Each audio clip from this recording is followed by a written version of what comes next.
જિલ્લા વહીવટી તંત્ર દ્વારા મતદાન જાગૃતિનો નવતર પ્રયાસ।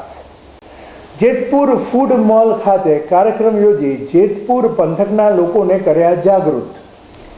રાજકોટ જિલ્લા વહીવટી તંત્ર દ્વારા આગામી લોકસભા ચૂંટણી 2024ને અનુસંધાને વધુને વધુ નાગરિકો મતદાનમાં સહભાગી બને તે માટે મતદાર જાગૃતિલક્ષી નવતર પ્રયાસ કરવામાં આવી રહ્યા છે। ત્યારે જિલ્લા વહીવટી તંત્ર દ્વારા 74 જેતપુર વિધાનસભા વિસ્તારમાં આવેલ જેતપુર ફૂડ મોલ ખાતે મતદાર જાગૃતિ કાર્યક્રમ યોજવામાં આવ્યો હતો, જેમાં જેતપુર પંથકના લોકોને મતદાન કરવા પ્રેરણાત્મક ટેલિફિલ્મ દેખાડી મતદાન જરૂર કરો અને કરાવો, 10 મિનિટ દેશ માટે અને અમે અવશ્ય મતદાન કરીશું, લોકશાહીના પર્વ પર મતદાન જરૂર કરીએ એવા સંદેશા સાથે મતદાન માટે પ્રેરિત કરવામાં આવ્યા હતા।